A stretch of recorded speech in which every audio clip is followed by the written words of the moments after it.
Okay, this is the first webinar in a series of 15 planned between April and November. And our goal is to share our experiences and help you to be prepared to adjust to life in Japan. So Japan is a fascinating place. The culture is just amazing and they have such a serene atmosphere.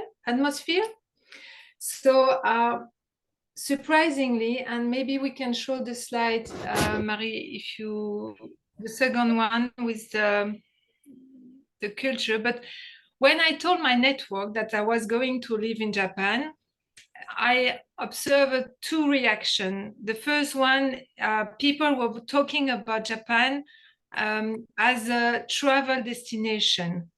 And the other group of people, mainly women, told me it's a unique market, but as a woman, you know it's going to be tough. And that's the case. Maybe you can show us the slide. So don't get us wrong here. It's an incredible opportunity to live in Japan, and being immersed in Japanese culture will help you to think out of the box as you reflect on your own culture. And for us, both Marie and I, we have combined work and live in the US, in UK, in Europe, and in Singapore. So it's really an incredible opportunity. Maybe you can move to the third slide if you want. So let's introduce ourselves. So that's what I was saying. When we talk about Japan, a lot of people talk about the travel and the tourism, and reality is something else. So let's quickly introduce ourselves. So I arrived 2 years ago. I follow my husband with our children here in Japan, in Tokyo, and I left my job behind. So I'm from Belgium. And it took me 8 months to settle in. And within those 8 months, I get used to the daily routine, meaning cooking, a grocery store, paying bills, getting along with the bicycle through Tokyo, getting along with the metro. That's one thing. Rebuilding a circle of people you know, and after that, some of them becomes your friends. So this is part of the 8 months as well. And also finding my purpose and my new professional project. So, Marie? Yes, so me, I'm half French and half African. So I was used to multicultural, and I moved when I was 15 from Africa to a little boarding school in the east of France. So an awful expatriation, you can guess, in the middle of teenage. So since then, I've been living in Africa, in France, in Europe, in Singapore, and now Japan.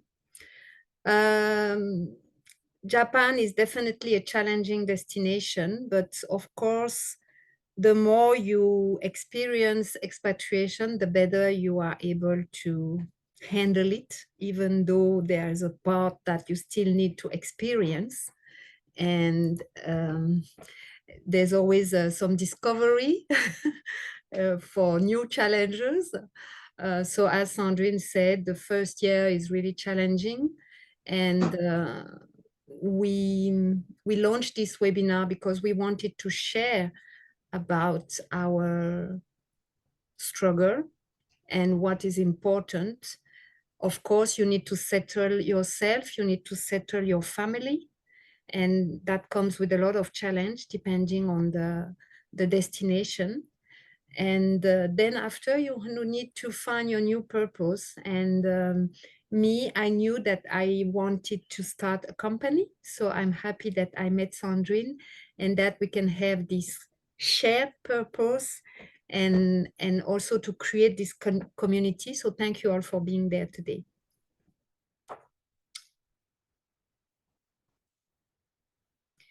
Sorry, the next one. So, oh yes, sorry, it's you. So why this program of webinar, and why is it important to get ready? I mean, most of you are already in Tokyo, so you already experience what it means. And there are mainly three reasons, because if you want to enjoy, you better be prepared. And as one of the participants was sharing earlier, um, if I had to go for the second time to Tokyo, I guess I will, it will be less overwhelming. So Japan is great, is a wonderful opportunity, but being prepared allow us to have a smoother transition and to also have a better integration in the local community and to really enjoy this experience. So here what we observe is the cultural difference and how we can be open to the difference, to the another culture. That plays a lot. So observation is key. Giving a positive intention is key beyond the behavior that we are not used to. And the second thing is sometimes it's difficult for our loved ones, especially those in the home country, to understand our struggle. And it's sometimes difficult to complain when you're moving to such a beautiful country. So that's why preparing yourself is also important. And one thing that we notice, it's the personal bias, because sometimes we get a lot of information. We get people advising, oh, be careful, Japan is special. Nobody speaks English, these kind of things, but we can't really listen. And this is something also important in the preparation. So basically taking proactive steps, understand the culture, the work environment, and expatriation is a project. So the risk have to be managed. So yes, before you leave or when you land, you are looking for advice, just like today.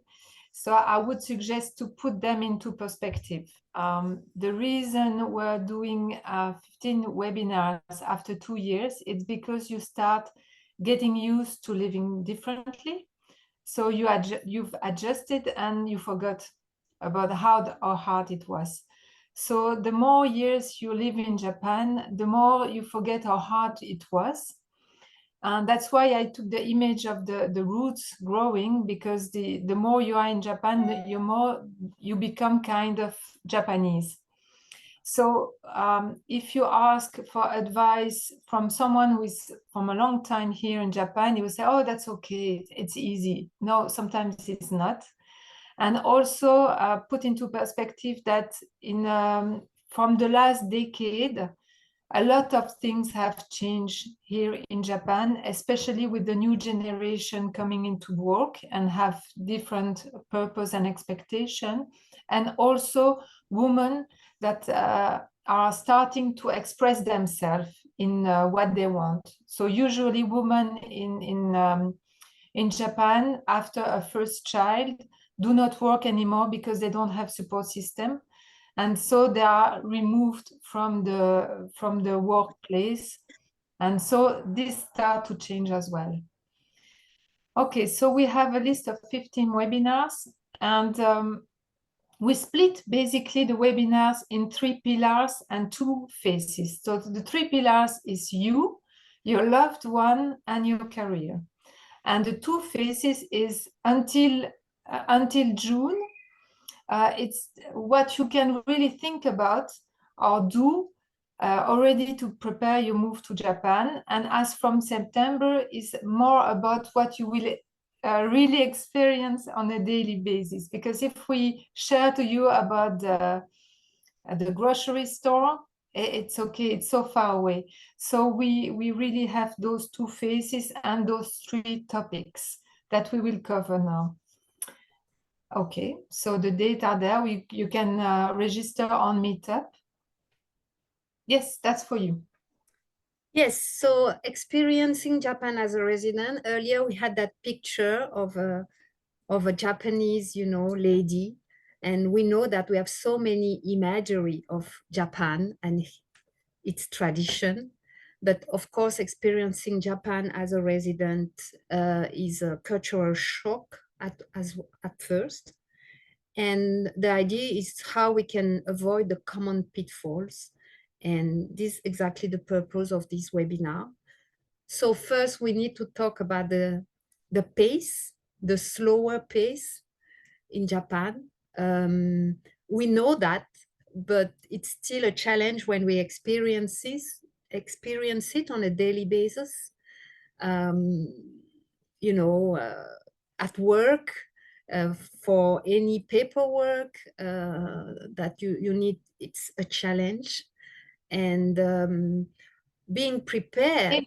Maybe a quick example of timeline. Yes, go ahead. When we arrived in Japan, we had to buy a table to eat.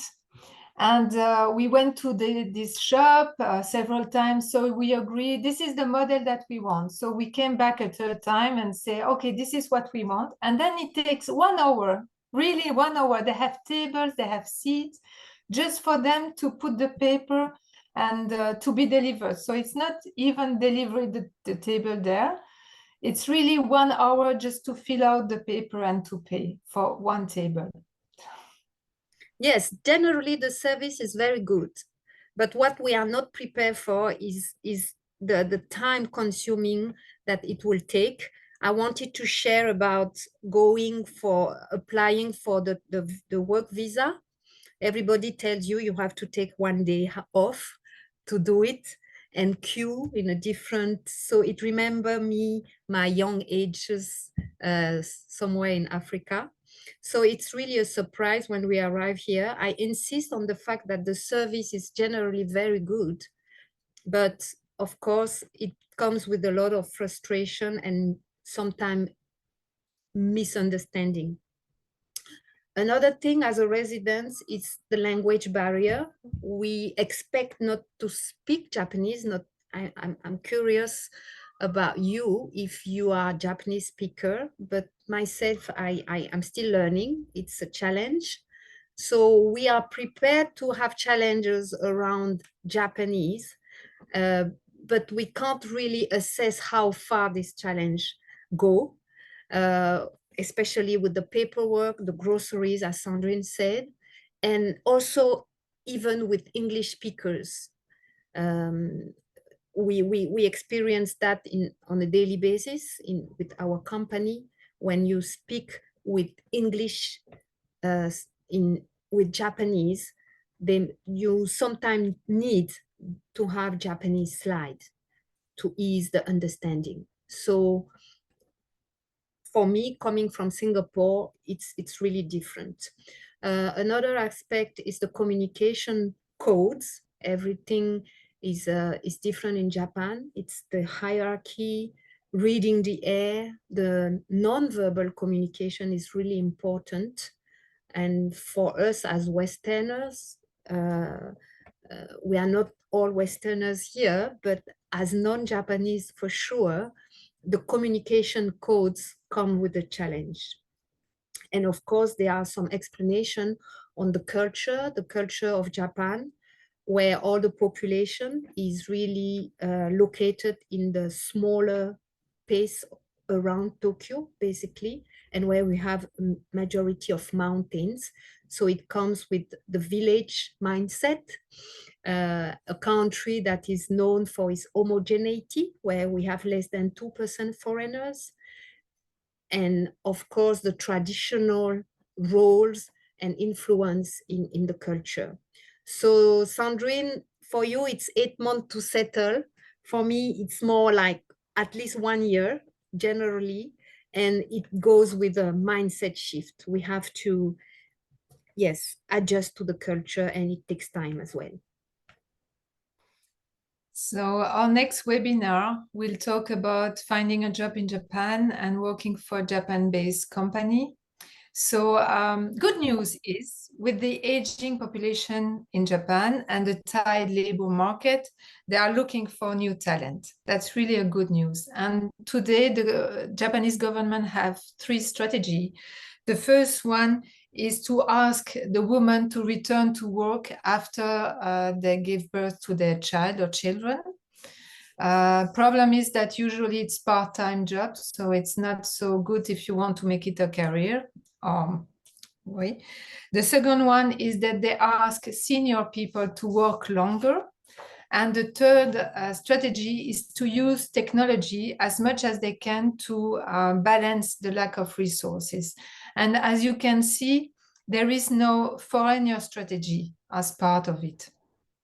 So the hard truth of the job in Japan is that first, they don't speak English, but Marie explained that already.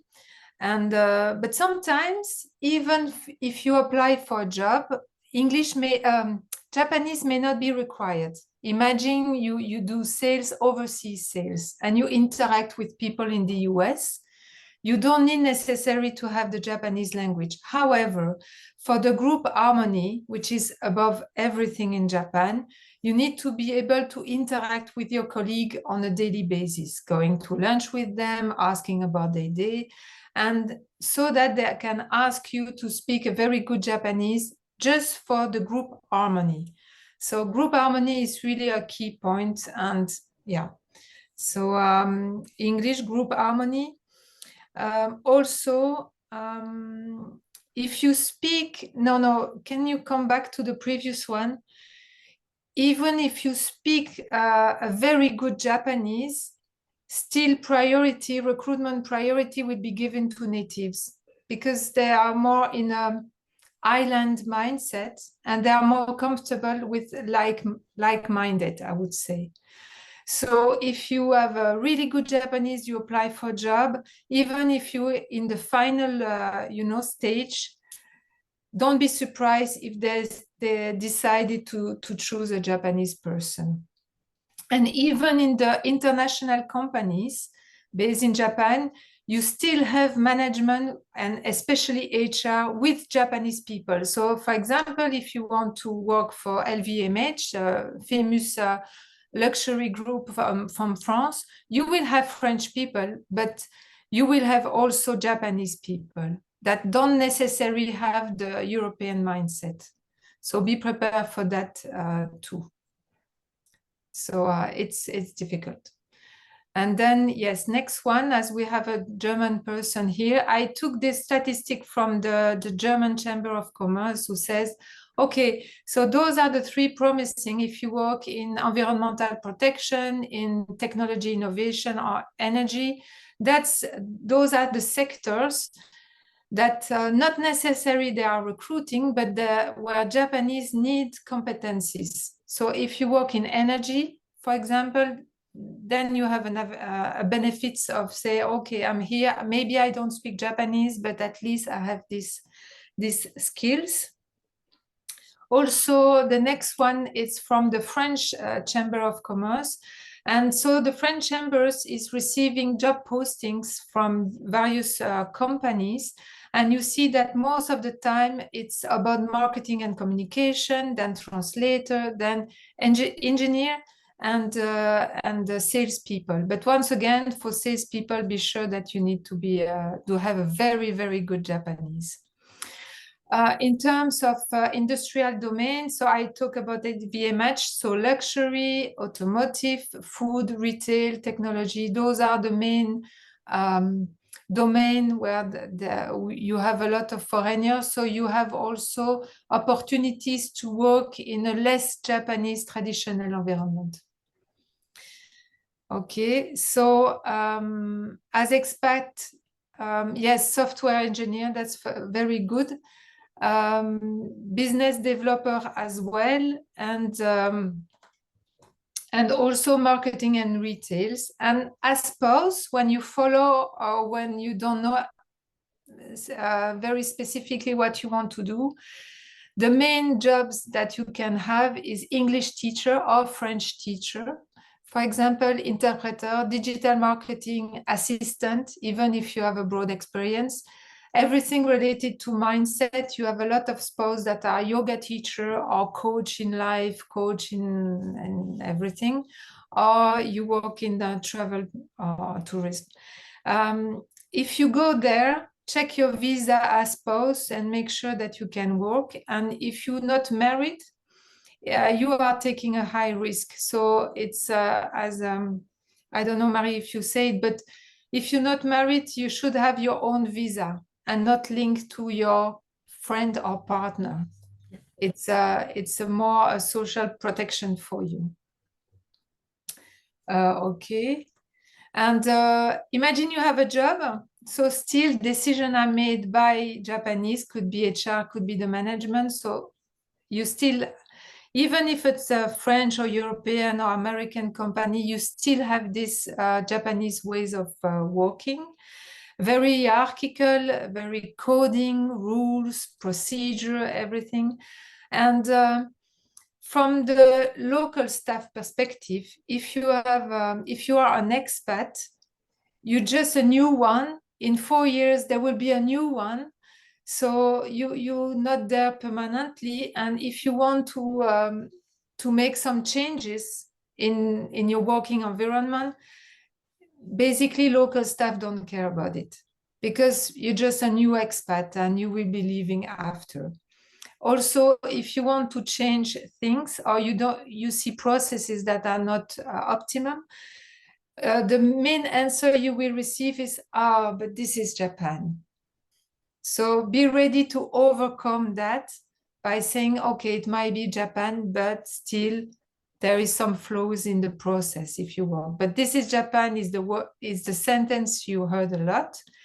Rules, rules, rules. Everywhere you go to onsen, you go to the swimming pool, you have rules everywhere.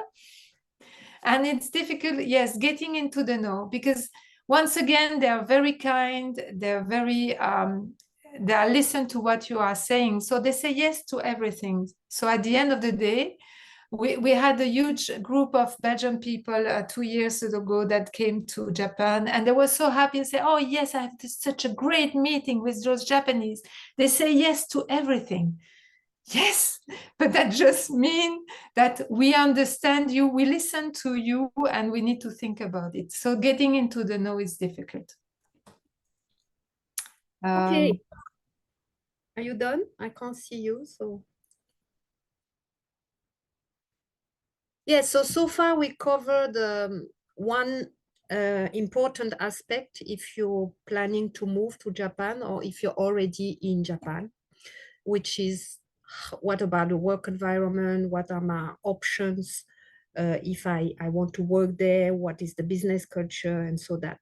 So that's why we spend some time explaining, but of course there's a webinar, an upcoming webinar, so you can always register to that one where we will focus on the work aspects.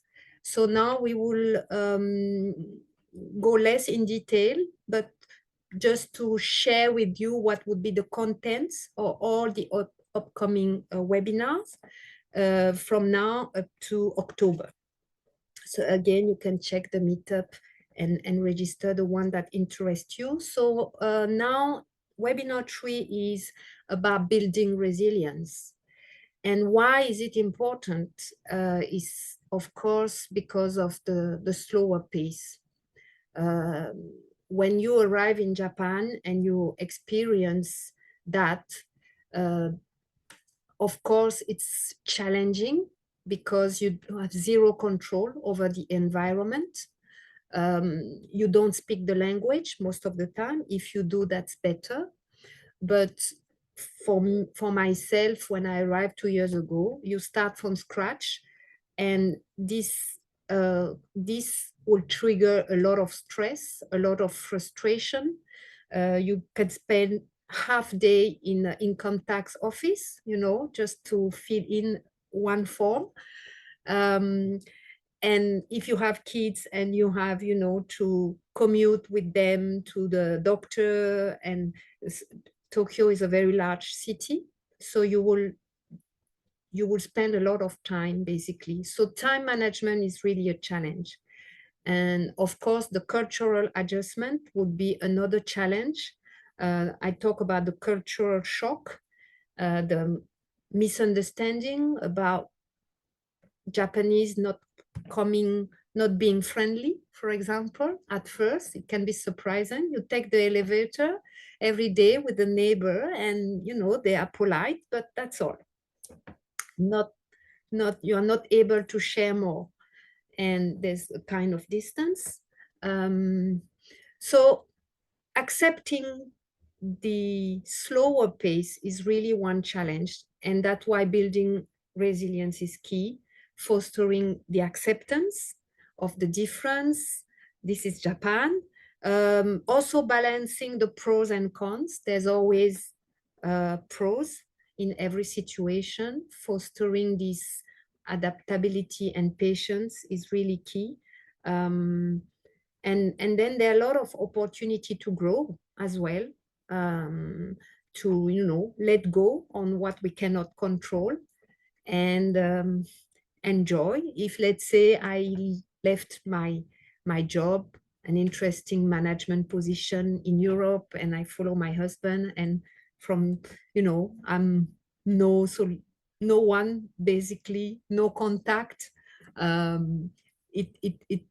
It needs stress management, stress frustration management. So that's why this part on the personal balance is also important, and it's something that is not necessarily covered with let's say expatriation.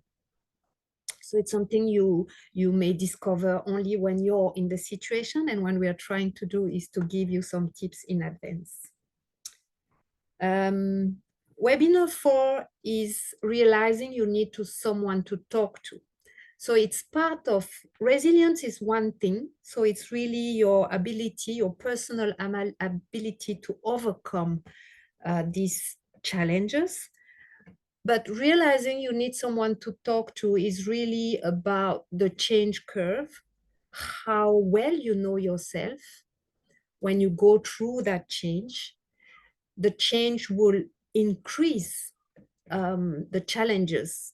So it will, sometimes we said, if you're in a difficult relationships, don't think about going for an expatriation. Maybe you should fix your marriage first, because the being overseas would just increase the difficulty. So that's why realizing we need to share about our difficulty. We will feel lonely. We will have that social isolation at first. We need to rebuild a total network, and this takes time. So recognizing the need of support and accepting that not everyone can understand our concern. If you just move to Japan, I'm sure you experience it, and you share some picture on your social network, and if you talk later to your friends or your family saying, oh, I feel so lonely, they will not understand why. It's such a beautiful country. Why can't you just understand? Enjoy it, And so choosing who can understand and be a support to yourself is also important. So that's why building a community locally is important. You understand it's going to be challenging with Japanese, but so turning to other foreigners, international foreigners, will help. So we continue with the relationship, and then when you're living for such a long way from your home country, you need to prepare your family, especially your parents, for instance, if they are getting old, and then you need to prepare. But once you're here in Japan, it's really an extra effort you have to put into to maintain the relationship, because you're far away, even from headquarters, from your work or your current network or professional, because everyone is part of the daily routine and they forget about you. It's not that it's bad, it's just a daily routine. So, and it's the next slide. You need to pay attention to really be proactively, find something to talk about it without, talking about how wonderful Japan is, because they are not in Japan. So you said, okay, I don't know the word in English, I know the word in Dutch, but basically, if you talk about too much about Japan, you will say that, oh, you're just focusing on Japan, we disconnected. So really, find something to talk about that, stay informed on what happened in your company or in your country. And it's not personal if they don't think about you. It's just that they are in their daily routine, but there are strategies to overcome that. So next webinar, what about the kids? It may not be relevant for everybody here, but if you have a family, that will add to the challenges, of course. Moving overseas is sometimes a professional project. And on top of that, you will have the family project. So it's important about what I was saying about risk management. So by adding a family project, you're adding more risk, you're adding more challenges. So of course, everybody will enjoy. I spent 7 years in Singapore, and it was a wonderful opportunity for me. I basically found my ikigai when I was in Singapore. So moving overseas is an extraordinary opportunity, but again, it will add the challenge if you have kids. Of course, what is important to consider is the context. Is it your first expatriation? Do you have younger kids versus older kids? For Sandrine, one of your daughter might not be in Singapore, in Tokyo, sorry. And so all this will change the experience totally. If there are childcare opportunity or not. And we know that it can be a challenge here for working moms. So all this will have to be taken care and analyzed in advance. I talk about the time-consuming activities. You spend a half day going to a doctor. So another reason for being frustrated. And of course, as any mom around in the planet, the workload and the mental workload for the parent who have to face all the bureaucracy of the groceries issue or alone while the spouse is working and is sometimes really not available for this. So get prepared to overcome the kids' frustration and stress. And we know that kids are champion in expressing their emotion, especially the negative ones. And all this also require a preparation. So next webinar, career versus love. So we both follow our husband in Tokyo. That's why it's important for us to talk about this specific situation when you're making tough choice, because it's really a disruptive decision and it has to be balanced between benefits and the pains. There are countries where you cannot work as a spouse. You have the short-term versus the long-term impacts, right? In terms of retirement, in terms of employability. If you spend 7 years in Singapore without working, what's going to be your situation back to the home country? Important as well is the loss of the social status. You used to be a manager, then suddenly you're just a mom, for example. So you will experience feeling of social worthlessness. You may question your choice if things are tough. You know, we know that there are risks on expatriation, and that's why some company have special package to support the spouse, especially in the career development and in the stress management, in the adjusting to the learning Japanese, for example. So basically, it's important to identify one's needs and to build also our personal roadmap, how we're going to deal with the curve of change and what is it that we need to focus on. Now yes, you are in Japan. But just before that, I was thinking, well, even if you are alone and you want to come to Japan, we also meet people, but it was most of the time women it's really high risk because you don't necessarily have a job. So you say, okay, I'm coming from the visa, touristic visa for 3 months, and I'm looking for a job. So you need to be prepared for that as well. And also, it's really important to quickly build some people you can trust around you, because we had a case of a friend of us that she lost her job. So she has only a certain amount of time to find another one until the visa expired. So it's also important to define your purpose when you leave your home country to go to Japan, or if you have to Japan, because you may not find the perfect job, but at least a job that enables you to enjoy the life in Japan. So it's love, but it's also at the crossroad, the difficult choice you have to make for yourself.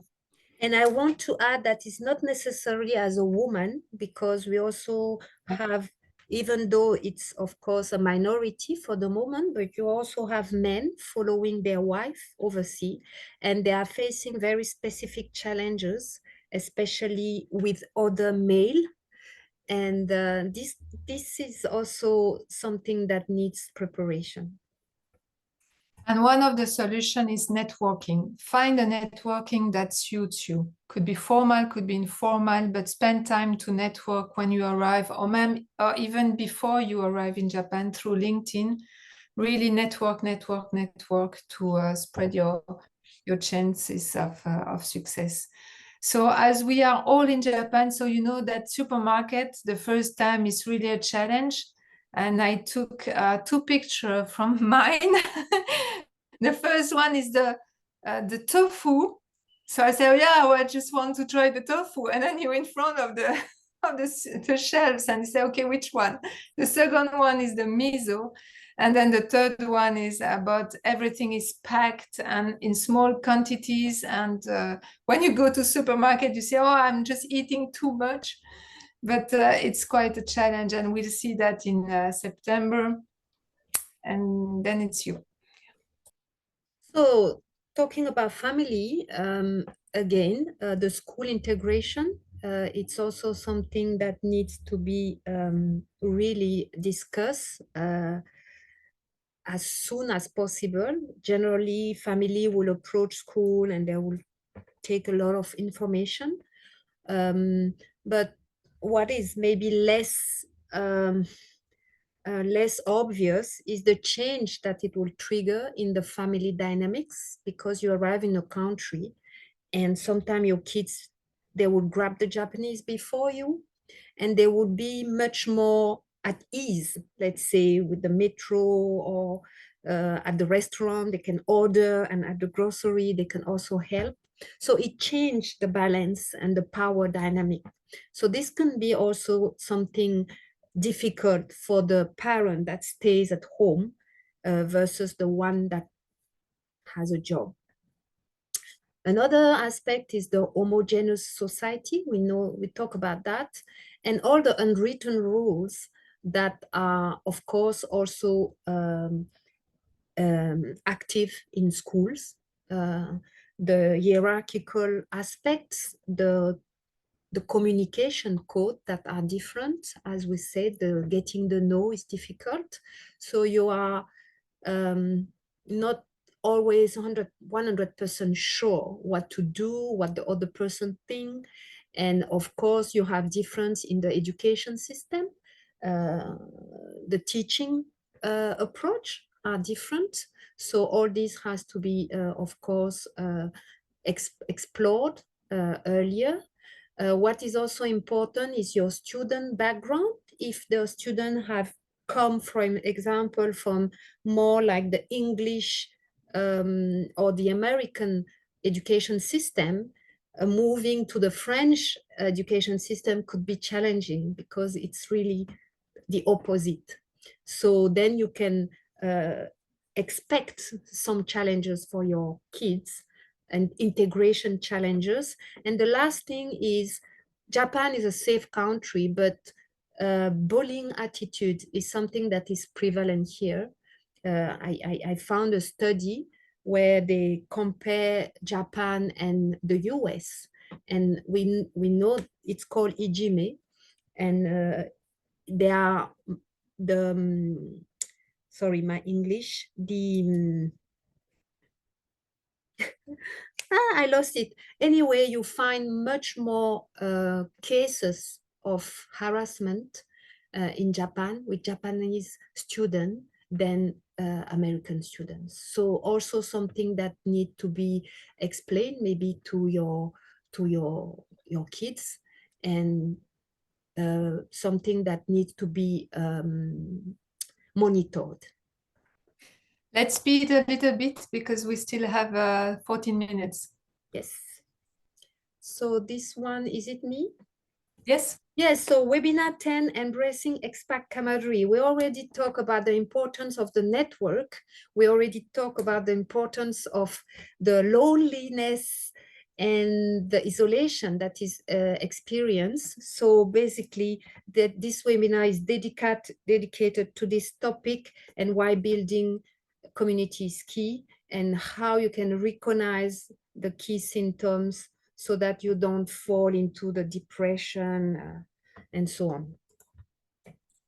So yes, finding a purpose and direction, it could be when you follow your partner here in Japan, but that could be also when you are abroad and you want to come back to Japan, as we discussed previously. How can you build your project? It's not just you coming, no, it must be part of your ikigai. It must, you need to find a purpose and a direction. That's the purpose of webinar 11. Ah, yes, my favorite topic, networking. So you need to build a network within and before going to Japan. You have several types of network. Focusing on your job, it's more chamber of commerce or on the spot even. Personal focus. I should have put the beer weekend in the friendship focus because that's why you meet a lot of people. So on the spot, it's you can go to last time I was in a cafe and I was looking for another work-friendly cafe in another area in Shinjuku in Tokyo. So I asked my neighbor, and he was a student from Sweden. So it was nice to exchange. So here you can also have personal focus. Is more women's club if you want to stick within women. Or friendship, it could be art of culture, sports club. And for you to know, we are about to launch an online and in-person community dedicated to professional, not only women, but also to men, to help them to grow here in Japan. And yes, the next this one one is is really a focus on the financial aspect, especially for the following spouse. This is a growing concern, so we wanted to discuss. Yeah, there comes a lot of challenge around financial dependency and sometimes what is called economic violence, where you get stuck basically with no autonomy, no financial autonomy. So it's also important to discuss that. And the two last Yes, ones. and the last one is that it's difficult to introduce yourself if you're a student looking for a job, if you're looking for a job, if you are spouse not looking for a job. So it's really difficult to position yourself, and you could be stressful of the question, and you, what are you doing? I'm staying home or looking for a job. So it's really a way to introduce yourself in a manner that you feel comfortable with. And yes, find the right hook and networking. Yeah, there will be a number 15 webinar where we just want to discuss. So there will be no specific topic. So to close our program, and the last webinar would be just an ongoing discussion, feedback, other topics to be developed, who knows. And follow us, of course, on various channels, LinkedIn. You can follow us on YouTube, but we just created the channel. So if you could you can subscribe to our channel because it's really the first, the newly created channel, but we are more known on LinkedIn, that's for sure. And if you don't follow us on LinkedIn, you can discover many tips about networking, about leadership, about business, Japanese business culture on YouTube, Lemon Boost community. So enjoy. Do you have question or specific topic? Yes, we have 10 minutes. So do you have any questions? So while I let you think about the question, I love Laura's comment because she said that Japanese people cannot deal with incertitude at work. Neither I innovate. Well, it's a little bit hard for innovation because Japan used to have Sony, used to invent the Walkman. But what is difficult now when working in research and innovation domain could be technological, and so is that there are a lot of discussion before starting a project. But when they agree on the project, then they can move on. But this phase of long-term discussion in the pasture, yes. Definitely in the So past. and now with startup, we are more in an agile world. When we try, we learn, we try, we learn, and still Japanese company are not comfortable with the failure, what they call failure, what we call learning experience. You need to fail to be able to succeed after. So And they are not slow, they're very, very slow, yes. Yes, I love that, Laura. And there's another comment about Natalie talking about the cultural input that we can find in books or movie. So it's also important. She was talking about Amélie Nothomb. This is a French. No. She's not French. She's Oh, from sorry, Belgium. she's from Belgium. But she spent, I think, a childhood in Japan, and then after she wrote a few books about the specificity on Japanese culture. So it's a good way, and it was also turned to movie. And we can recommend. There is a very good book, but you need to speak French for that. It's a book that was issued last November, and it's called La face cachée de la perfection. Japon, la face cachée de la perfection. So it's written by Karine Nishiyama, Nishimura Poupé. So maybe a first book, but this one, unfortunately, is in French, but La face cachée de la perfection, indeed. She's explaining Japan of today. To give you an example, she's talking about the LPD scandal, money scandal, with sources from June last year, and the book was issued in November. So this is really, they're talking about religion, women, work, and it's really a nice book to refresh about what is Japan now. Yes, it's a bit depressing because I think she's been living here for 25 years. She's married to a Japanese, so she's really in the Japanese culture. And yes, the picture that is depicted is really sad. Yeah, the young generation, nobody's voting. They are more and more alone, this kind of stuff. And yeah, it's really, really interesting about. In English, you have the books, but it's more about the history of Japan, which is the sword and the chrysanthemum, something like that, which is good, but it's about the history, not Japan of today. So what you can do is reading Nikkei Asia. So they have daily information, and you can choose from those news websites some of the hints of what happens today in Japan. So Jad asked the question, what would be your best advice to ease into life in Japan? So I'm asking you, everybody, if you have the best advice to ease into life in Japan. Let it go. Yeah. Let it go. Let it go. And accept that whatever you do, you will always be a foreigner. So yes, and at the same time, don't stop, because if it's your goal, if it's your purpose, just continue to move forward, and don't pay attention to your frustration, and keep on going. Because if you are listening to people when we launch a brand and we talk about collaboration in companies, and if we had listened to people, we would have stopped after 2 weeks, and we're still there, we still have content, we still have. So don't listen to people that try to discourage you, and let it go your daily frustration.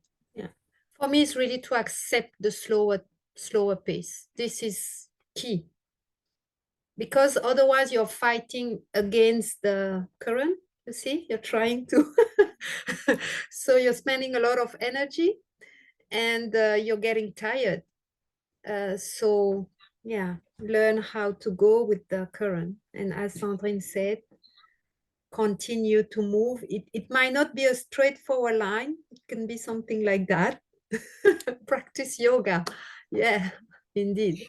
So sometimes it's good to have plan A, B, C. So while A is your main one, you know that it will take time. So have a plan B and plan C while waiting for plan A. I'm not sure I'm clear, but basically, really don't focus on one opportunity, stick to it, but do something else besides that. Take a deep breath and triple at least your time for any activities. Yes. Yes, the me time. The me time is key. Expatriation is really, I don't know if it's the right English, deracination, the roots. And so it takes time to rebuild your roots, and knowing yourself will help, knowing your needs. Yes, that's why defining your project is key. And sometimes what we see, because we are both mentors, we have mentees, people. And for me, one of them was to find a job here in Japan. And really, you let's take more time to define exactly what you want, and then you will be stronger to reach your goal.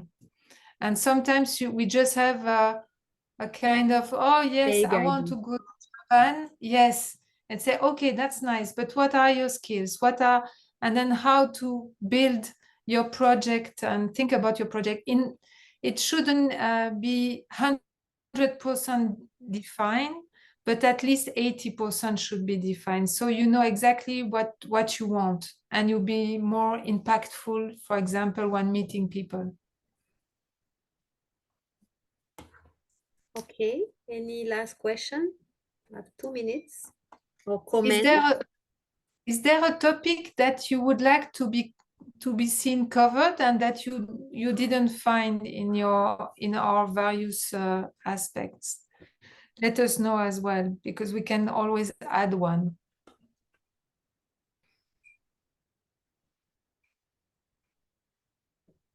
No. If you realize that after, just drop us an email, and let's exchange in separate. Thank you. So the next webinar will be on finding a job and start working for a Japan-based company.